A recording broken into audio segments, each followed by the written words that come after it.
আসসালামু আলাইকুম ভিউয়ার্স, আশা করি তোমরা সকলে অনেক বেশি ভালো আছো। আজকে আমি তোমাদের জন্য নিয়ে এসেছি নতুন আরেকটি ভিডিও। তোমরা যারা এসএসসি 26 এবং 27 ব্যাচ আছো, তোমাদের যদি এখনও পর্যন্ত দ্বিতীয় অধ্যায়টির দ্রুত দ্রুতি, সরণ, বেগ, ত্বরণ, মন্দন, স্কেলার রাশি, ভেক্টর এইসব বিষয় নিয়ে ঝামেলা থাকে, তাহলে তোমাদের জন্য আজকের আমার এই ভিডিওটি। আজকে আমি একটি ভিডিওর মাধ্যমে তোমাদেরকে একটি টেকনিকের মাধ্যমে পুরো এই কনসেপ্টগুলো একদম ক্লিয়ার করে দেব। মাত্রা, দ্রুতি, সরণ, এইগুলো মানে সব কিছু এসব একদম টোটালি তোমাদের আর কোনো কিছু পড়তে হবে না। মানে তোমরা জাস্ট একবার আমার ভিডিওটি দেখবে, আশা করি তোমাদের এইটার সম্পর্কে আর কোনো দিন পড়তে হবে না। জাস্ট তোমরা একটা জিনিস মনে রাখবা, আমি আজকে এই ভিডিওটি করব, তোমরা 5 মিনিট দেখবে, তারপরে তোমরা নিজেরা দেখবে যে তোমরা কতটুকু শিখছো। ঠিক আছে, তো প্রথমেই শুরু করি। এখানে আমি কি লিখে রেখেছি দেখো তো, স্কেলার রাশি, তাই না? স্কেলার রাশি, দূরত্ব, দ্রুতি। স্কেলার রাশির দূরত্ব, দ্রুতি এতটুকু। তারপরে লিখেছি কি ভেক্টর রাশি, সরণ, বেগ, ত্বরণ, মন্দন, এতটুকু লিখেছি। তো প্রথম আমরা এতটুকু কাজ করব। স্কেলার রাশি, তো স্কেলার রাশি কাকে বলে, স্কেলার রাশি কি, এটা জানতে হবে প্রথমে, তাই না? তো মনে করো যে এখানে তোমার বাসা, ঠিক আছে, তোমার এখানে অবস্থান। তো এখানে হচ্ছে তোমার বাজারটা, ঠিক আছে, তোমার একটা বাজারটা। তো এই বাজারে যাওয়ার জন্য তোমার অনেকগুলো পথ আছে, যেমন এরকমভাবে যাওয়া যাবে, ঠিক আছে, আবার এরকমভাবেও যাওয়া যাবে। তো এই যে ডিফারেন্ট পথ আছে, আবার এই সোজাসুজি যাওয়া যাবে, ঠিক আছে। এই যে যাওয়ার যে রাস্তা, একাধিক রাস্তা রয়েছে, কিন্তু তোমার বাবা, সাপোজ মনে করো তোমার বাবা তোমাকে বলবে, তোমার এটা বাসা মনে করো, আর এটা হচ্ছে তোমার বাজারটা, ঠিক আছে। এখন তোমার বাবা বললো যে যাও বাজারে যেয়ে কিছু কেনাকাটা করে নিয়ে আসো। তো তোমাকে কিন্তু নির্দিষ্ট করে বলে দেয়নি যে তুমি এই রাস্তা দিয়ে যাও। তো তোমার ইচ্ছা হলো তুমি যে রাস্তা দিয়ে মন চায় সেই রাস্তা দিয়ে যাবে। তুমি যদি এইখান দিয়ে এই বাঁকা রাস্তা দিয়ে যাও, অর্থাৎ তুমি সোজা রাস্তায় যেতে পারো, কিন্তু তোমার ইচ্ছা হলো যে এখানে তোমার বন্ধুর বাসা আছে, তোমার বন্ধুর সাথে দেখা করবে, তারপরে আড্ডা দিবে, তারপরে তুমি যাবে, বাজারে যাবে। তাহলে তোমার ইচ্ছার উপর নির্ভর করে তুমি উল্টাপাল্টা মানে একা বাঁকা রাস্তা দিয়ে গেলে, নির্দিষ্ট কোনো মান নেই, কোনো কিছু নেই, মানে শুধু যাইবা, কোনো দিক নেই। তো এটাকে বলা হয় স্কেলার রাশি। আমি যদি আমার সহজ ভাষায় বলতে চাই, স্কেলার রাশি বলতে বোঝানো হয় কোনো কিছুর দূরত্বের শুধু মানটাকে বোঝায়। অর্থাৎ কোনো দিক বলে দিবে না, শুধু মান। অর্থাৎ যে তুমি বলে যে তুমি মনে করো তোমার বাসা থেকে তোমার বাজার হলো 10 কিলোমিটার, 10 মিটার। তো 10 মিটার বা 10 কিলোমিটার মনে করো, 10 কিলোমিটার। তো এই যে 10 কিলোমিটার যেতে তোমার বাবা যদি তোমাকে বলে 10 কিলোমিটার যেতে, কিন্তু নির্দিষ্ট দিক না বলে দেয় যে তুমি এই দিক দিয়ে 10 কিলোমিটার যাবে বা এই দিক দিয়ে 10 কিলোমিটার যাবে, এরকম কিছু না বলে দিলে সেটাই হচ্ছে স্কেলার রাশি। বুঝতে পেরেছি? তো সংজ্ঞা কীভাবে লিখবে তোমরা, আমি বলি, তোমরা লিখবে, ঠিক আছে। সংজ্ঞা হবে যে যেই রাশি বের করতে হলে শুধু মানের প্রয়োজন হয়, সেটাকে বলা হয় স্কেলার রাশি। বুঝতে পেরেছি? আবার বলি, যেই রাশিকে শুধুমাত্র মান দ্বারা প্রকাশ করা যায়, সেটাই হচ্ছে স্কেলার রাশি। আশা করি তোমরা বুঝেছ। ভিডিওর লাস্টে আমি তোমাদেরকে প্রত্যেকটি সংজ্ঞা সুন্দরভাবে ছবি দিয়ে দিব, ঠিক আছে। তো এই হচ্ছে আমার স্কেলার রাশি গেল। এখন রয়েছে আমার দূরত্ব। কি রয়েছে? দূরত্ব। এখন বলবে যে দূরত্ব জিনিসটা আবার কি। আমি যদি বলি স্কেলার রাশি আর দূরত্ব জিনিসটা সেম, তাহলে কি ভুল হবে? ভুল হবে না, কারণ এই স্কেলার রাশিটাও দূরত্বটা ঠিক তেমনি, শুধু মান বলে দিবে, কোনো দিক বলে দিবে না। শুধু মান বলে দিবে, কোনো দিক বলে দিবে না। তো আমরা যদি দেখি যে দূরত্বের সংজ্ঞাটি যে একটি গতিশীল জিনিসের সম্পূর্ণ পথকে দূরত্ব বলে। অর্থাৎ গতিশীল তো অবশ্যই হতে হবে। এখন আমি যদি যাই এখানে 5 কিলোমিটার, এখানে 10 কিলোমিটার, এখানে তো আমার একটা গতি আছে না, তো এই গতি আছে আমার, ঠিক আছে, এবং আমি যতটুকু পথ অতিক্রম করব সেটাই হচ্ছে দূরত্ব। এরপর রয়েছে আমাদের দেখো দ্রুতি। হ্যাঁ, দ্রুতি জিনিসটা কি দেখো, যে দ্রুতি হচ্ছে সময়ের সাথে সাথে দূরত্বের পরিবর্তনের হার। আবার সময়ের সাথে সাথে দূরত্ব পরিবর্তনের হার, অর্থাৎ কোনো বস্তুর একক সময়ে অতিক্রান্ত দূরত্ব হচ্ছে দ্রুতি। একক সময় মানে দ্রুতি বলতে মনে একটা ব্যাগের মতো, ঠিক আছে, দ্রুতি বলতে একটা ব্যাগের মতন, অর্থাৎ একক সময়, অর্থাৎ একটা নির্দিষ্ট টাইমে যতটুকু পথ অতিক্রম করে, যতটুকু দূরত্ব অতিক্রম করে সেটা হচ্ছে দ্রুতি। তো আমরা এতটুকু বুঝতে পারছি যে স্কেলার রাশির সাথে দূরত্বের একটি সম্পর্ক আছে, আবার দূরত্বের সাথে দ্রুতির একটা সম্পর্ক আছে। তাহলে আমরা কি বলতে পারি না দূরত্ব হচ্ছে একটি স্কেলার রাশি, তারপর দ্রুতি হচ্ছে একটি স্কেলার রাশি? তোমাদের কিন্তু প্রশ্ন আসবে যে কোনটি স্কেলার রাশি, আবার কোনটি দূরত্ব কোন ধরনের কী রাশি, ভেক্টর রাশি নাকি স্কেলার রাশি, তো আমরা সহজে বলতে পারবো। তাহলে আমার যে টেকনিকটা বলছিলাম সেই টেকনিকটা হচ্ছে তোমরা জাস্ট সম্পর্কটা মনে রাখবে। সম্পর্কটা কেমন দেখো, স্কেলার রাশির দূরত্ব দুটি, স্কেলার রাশির দূরত্ব দুটি, জাস্ট তোমরা এই সম্পর্কটা মনে রাখবে। এই সম্পর্কটা মনে রাখার জন্য তোমরা সংজ্ঞাগুলো দেখতে পারো। হ্যাঁ, যদি আমরা দেখি যে দূরত্ব বলতে কি বোঝায়, দূরত্ব হচ্ছে তোমার সম্পূর্ণ পথকে দূরত্ব বলে। এখানে কোনো দিক বুঝায়নি, শুধু জাস্ট সম্পূর্ণ একটা পথ অতিক্রম করবে সেটাকে বলা হয় দূরত্ব। আবার স্কেলার রাশিকে শুধু মান দেওয়া থাকবে। এখন দূরত্ব এবং স্কেলার রাশিতে কোনো দিক দেওয়া হয়নি, তাই আমরা দুটাকে সহজেই বুঝতে পারবো। এরপর দ্রুতি বলছে যে একটি নির্দিষ্ট সময় দূরত্ব অতিক্রম, এই যে দূরত্বের সাথে দ্রুতি সম্পর্ক আছে না, যে নির্দিষ্ট সময়ে অতিক্রান্ত দূরত্বই হচ্ছে দ্রুতি। আশা করি তোমরা বুঝেছ। এরপর রয়েছে ভেক্টর রাশি। এখন আমরা বলবো যে ভেক্টর রাশি জিনিসটা আবার কি, ঠিক আছে। ভেক্টর রাশি জিনিসটা কি, যে রাশিকে প্রকাশ করার জন্য মান ও দিক উভয় প্রয়োজন তখন সেটাকে বলা হয় ভেক্টর রাশি। তোমাদের আমি একটু এই উদাহরণ দিয়ে বুঝিয়ে দিই যে তোমার বাসায় থেকে তোমার বাবা তোমাকে বাজারে যেতে একটু বলে যে তুমি তোমার বন্ধুর বাসায় যাবে না, কোথাও যাবে না, জাস্ট একটু সোজা রাস্তা দিয়ে তুমি বাজারে চলে যাবে এবং নির্দিষ্ট সময় চলে আসবে। তো এই যে তোমাকে তোমার বাবা একটা সোজা রাস্তা দেখিয়ে দিয়েছে, একটা দিক নির্দেশন করে দিয়েছে, সেটা হচ্ছে ভেক্টর রাশি। আমরা স্কেলার রাশি সম্পর্কে জেনেছি যে স্কেলার রাশি শুধু বলে দেবে যে কি, শুধু বলবে যে যাও, শুধু একটা মান বলবে, 10 কিলোমিটার বলবে, হ্যাঁ, কিন্তু এখানে বলবে 10 কিলোমিটারে সোজা, 10 কিলোমিটার সোজা, এখানে দিকের কথা উল্লেখ করে দিয়েছে। তাই আমরা বলবো ভেক্টর রাশি বলতে শুধুমাত্র কি বোঝায়, ভেক্টর রাশি বলতে মান ও বেগ উভয়কে বোঝায়, মান ও কি দিককে উভয়কে বোঝায়। তাহলে আমরা সংজ্ঞা কীভাবে লিখতে পারি সুন্দর করে, আমরা লিখব যে যেই রাশিকে প্রকাশ করার জন্য মান ও দিক উভয় প্রয়োজন তাকেই বলা হয় ভেক্টর রাশি। বুঝেছি। এখন আমরা পড়ব সরণ জিনিসটা কি।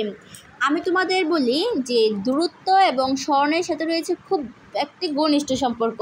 দূরত্ব যা, সরণও সেম। স্কেলার রাশির সাথে ভেক্টরের যে সম্পর্ক, দূরত্বের সাথে সরণরাশির ঠিক তেমনই সম্পর্ক। এখন আমি তোমাদেরকে সরণ যদি বুঝাই, প্রথমে আমি তোমাদেরকে বলবো সরণের সংজ্ঞাটা। যে কোনো বস্তু যদি আদি অবস্থান থেকে শেষ অবস্থানের মধ্যে একটি সংযোগ থাকে তখন সেটাকেই বলা হয় সরণ। এখন এই যে সরণ আর দূরত্বকে আমরা সরণ এবং দূরত্বকে বলছি কি আমরা যে কোনো থাকবে না, এই যে এই বাঁকা রাস্তা দিয়ে যে কোনো রাস্তা দিয়ে গেলে, হ্যাঁ, কোনো নির্দিষ্ট করে কোনো দিক বলে থাকবে না, সেটা হচ্ছে দূরত্ব। আর যদি নির্দিষ্ট করে বলে দেয় যে সোজা রাস্তা দিয়ে যাবে, সেটাই হচ্ছে সরণ। অর্থাৎ এই যে এই অবস্থান থেকে এই অবস্থানে একটা সংযোগ হচ্ছে না, সরল সংযোগ হচ্ছে না, সেটাকে বলা হয় সরণ। বুঝতে পারছি। আমরা আবার আমাদের সংজ্ঞাটা বলি যে কোনো আদি অবস্থান ও শেষ অবস্থানের মধ্যবর্তী সংযোগ সরলরেখাকে সরণ বলে। এই যে সরলরেখা এটা সংযোগ হয়েছে সেটাকে বলা হয় সরণ। আশা করি তোমাদের বোঝাতে সক্ষম হয়েছি। এরপরে রয়েছে আমার দেখো ব্যাগ আর দ্রুতির সাথে একটি সম্পর্ক রয়েছে, ব্যাগ এবং দ্রুতির সাথে একটি সম্পর্ক রয়েছে। আমি তোমাদের যে বলছিলাম যে টেকনিকটা শেখাবো, এই হচ্ছে সেই টেকনিক। তোমার জাস্ট মাত্র সম্পর্কের কথাটা মনে রাখবে, জাস্ট মাত্র সম্পর্কের কথাটা মনে রাখবে। দেখো ব্যাগ জিনিসটা কি, ব্যাগ জিনিসটা কি আমি তোমাদেরকে বলি যে সময়ের সাথে সাথে কোনো বস্তুর স্মরণের পরিবর্তনের হারকে ব্যাগ বলে। স্মরণের পরিবর্তনের হারকে তোমাদের একটু বুঝিয়ে বলি যে দেখো ব্যাগ জিনিসটা কি। যদি দেখো তোমার আমি এখন স্থির অবস্থায় আছি, তার মানে আমার ব্যাগ কত আছে, ব্যাগ হলো 0। এখন আমি যদি হাঁটতে শুরু করি, আমার ব্যাগ সময়ের সাথে সাথে বৃদ্ধি পাবে, তাই না? এখন আমি এই যে স্মরণের পরিবর্তন, অর্থাৎ আমি কি স্মরণ মানে বুঝেছি আমরা কি সোজা বরাবর হাঁটবো, একটা সরলরেখার উপর দিয়ে হাঁটবো, কিন্তু স্মরণের পরিবর্তন ঘটতে পারে। অর্থাৎ আমরা যদি স্মরণ মানে আমরা সোজা না হেঁটে অন্য রাস্তা দিয়ে যেতে পারি, এটাকে বলা হয় স্মরণের পরিবর্তন ঘটবে, সেটা হচ্ছে ব্যাগ। ঠিক আছে? তো ব্যাগ আমরা যদি একটু সুন্দর করে বলি যে সময়ের সাথে সাথে স্মরণকে অতিক্রম করা বা দূরত্ব অতিক্রম করাকেই বলা হয় ব্যাগ। আবার এরপরে রয়েছে দেখো, এখন আমরা বলতে পারি যে ত্বরণ ভেক্টর রাশি কি, ভেক্টর রাশি হচ্ছে স্মরণ, ব্যাগ, এগুলো কি ভেক্টর রাশি। এরপর রয়েছে ত্বরণ এবং মন্দন। ত্বরণ কাকে বলে, সময়ের সাথে সাথে কি ব্যাগের পরিবর্তনের হারকে কি বলা হয়, মন্দন বলা হয়, বা ত্বরণ বা মন্দন বলা হয়। তোমরা একটা জিনিস খেয়াল করেছো, প্রতিটি সংজ্ঞায় আমি যখন স্মরণ বলেছি, স্মরণ কি বলেছি, আদি এবং শেষ অবস্থানের সংযোগ সরলরেখাকেই বলা হয় স্মরণ। এবার ব্যাগের ক্ষেত্রে কি বলেছিলাম, যে সময়ের সাথে সাথে কোনো বস্তুর স্মরণের পরিবর্তনের হারকে বলা হয় কি ব্যাগ। তারপরে আবার বললাম কি সময়ের সাথে সাথে ব্যাগের পরিবর্তনের হারকে বলা হয় ত্বরণ। এখন তোমরা বলো কোনো সম্পর্ক খুঁজে পেয়েছো? অবশ্যই। দেখো প্রত্যেকটা সংজ্ঞার সাথে কিন্তু প্রত্যেকটা জিনিসের একটা মিল রয়েছে, তাই না? এটাকেই বলছে, আমরা তাহলে বলতে পারি যে এই তিনটা হচ্ছে কি ভেক্টর রাশি, স্মরণ, ব্যাগ ও ত্বরণ হচ্ছে ভেক্টর রাশি। আশা করি বোঝাতে পেরেছি। এখন আমরা কোনটাকে কী দ্বারা প্রকাশ করে সেটা লিখে দিব। এখন বলো দূরত্বকে প্রকাশ করা হয় কী দ্বারা? দূরত্বকে প্রকাশ করা হয় ডি দ্বারা। দূরত্বকে প্রকাশ করা হয় কী দ্বারা? ডি দ্বারা। এখন দূরত্বের একক হচ্ছে মিটার। দূরত্বের একক কত? মিটার। এরপরে দূরত্বের মাত্রা হচ্ছে এল দ্বারা কি বোঝানো হয়? এল দ্বারা দৈর্ঘ্য, হ্যাঁ দৈর্ঘ্য বোঝানো হয়। তাহলে এই যে তাহলে আমরা বলি যে দূরত্বটা প্রকাশ করা হয় ডি দ্বারা, দূরত্বের একক হচ্ছে মিটার, দূরত্বের মাত্রা হচ্ছে এল। এরপরে যদি বলি, আমি বলছিলাম যে দূরত্ব এবং স্মরণের সাথে একটি সম্পর্ক রয়েছে। তো এখন বলবো যে স্মরণকে প্রকাশ করা হয় কী দ্বারা? স্মরণকে প্রকাশ করা হয় এস বা ডি দ্বারা। এর একক হচ্ছে মিটার, মাত্রা হচ্ছে এল। মাত্রা কত? এল। বুঝতে পারছি? তাহলে আমরা তো সহজে বলতে পারবো না। আমি সম্পর্কের কথা বলছি, কিন্তু স্কেলার রাশি ভেক্টর রাশির ক্ষেত্রে স্মরণ হচ্ছে দূরত্বের বিপরীত এবং দূরত্ব হচ্ছে স্মরণের বিপরীত। ঠিক আছে?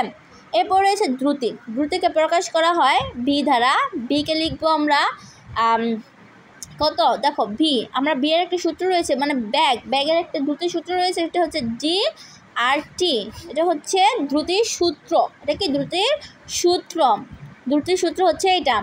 এরপরে আমরা জানি যে জি মানে কি জানি? দূরত্বের একক কি মিটার, আর সময়ের একক হচ্ছে সেকেন্ড। তা আমরা লিখতে পারি যে এটার মাত্রা একক কত? একক হচ্ছে একক। তাহলে দ্রুতের একক হচ্ছে এম এস ইনভার্স 1। আমরা জানি ভাগ আকারে থাকলে ইনভার্স 1 আকারে চলে যায়। এরপরে আমরা যদি দেখি এটার মাত্রা কত হবে, মাত্রা দেখো ডি এর মাত্রা হচ্ছে এল আর সময়ের হচ্ছে টি, তাহলে এল টি ইনভার্স 1, এটা হচ্ছে মাত্রা। তোমরা একটু দেখে নিবে সুন্দর করে, মিলিয়ে নেও না আবার। এতটুকু হচ্ছে দ্রুতির, এতটুকু হচ্ছে দূরত্ব। তো এবার আমরা স্মরণ না ব্যাগ, এটা তো দেখিয়েছি তাই না? ব্যাগ আর দ্রুতির মধ্যে ভিতরে একটি সম্পর্ক আছে বলেছিলাম। তাহলে আমরা বলবো যে ব্যাগকে প্রকাশ করা হয় বি দ্বারা। এরপরে এর সূত্র হচ্ছে, দেখো এটা সূত্র হচ্ছে এস টি, হ্যাঁ, কারণ ব্যাগের সাথে স্মরণের একটি সম্পর্ক আছে না, তাই এস। তারপরে এটার একক কত? একক কত? M S inverse 1। একক মাত্রা হচ্ছে এল টি ইনভার্স 1। দেখো সব কিছু একই, সব কিছু কি একই। বলছিলাম একটা সম্পর্ক আছে, স্কেলার রাশি। বলছিলাম না ব্যাগের সাথে দ্রুতির একটা সম্পর্ক আছে। এরপরে রয়েছে ত্বরণ। ত্বরণের সংখ্যাটা আমরা আরেকবার বলি যে সময়ের সাথে সাথে কি ব্যাগের পরিবর্তনের হারকে ত্বরণ বলে। ত্বরণকে প্রকাশ করা হয় এ দ্বারা। এখন সময়ের সাথে সাথে, তো সময়টি ব্যাগের পরিবর্তন বলতে কি বুঝি? অর্থাৎ কম বেগ থেকে বেশি বেগ বা বেশি বেগ থেকে কম বেগ, তাই না? তো আমরা দিব যে ভি মাইনাস ইউ। এটা হচ্ছে ত্বরণের সূত্র, মোস্ট ইম্পর্টেন্ট ত্বরণের সূত্র। এখন এটার মাত্রা কত? এই একক হচ্ছে এম এস ইনভার্স 2 একক। ত্বরণের একক কত? M S inverse 2। ত্বরণের মাত্রা কত? ত্বরণের মাত্রা হচ্ছে এল টি ইনভার্স 2। ঠিক আছে, এই হচ্ছে আমার আজকের এই ভিডিও। তোমরা জাস্ট মাথায় রাখবা যে ত্বরণের স্কেলার রাশির সাথে দ্রুতের একটি সম্পর্ক আছে, দ্রুতের সাথে দ্রুতের একটা সম্পর্ক রয়েছে। এরপরে ভেক্টর রাশির সাথে স্মরণের একটি সম্পর্ক রয়েছে, স্মরণের সাথে ব্যাগের একটি সম্পর্ক রয়েছে, তারপরে ব্যাগের সাথে একটি মন্দনের বা ত্বরণের সম্পর্ক রয়েছে। তো এই হচ্ছে আজকের ভিডিও। তোমাদের বলেছিলাম তোমাদের সংজ্ঞাগুলো দিব, তো দিচ্ছি। এই হচ্ছে, দেখো এটা হচ্ছে স্কেলার রাশির সূত্র। স্কেলার রাশিকে আদিক রাশিও বলে, তোমরা একটু পড়ে নিবে এগুলো।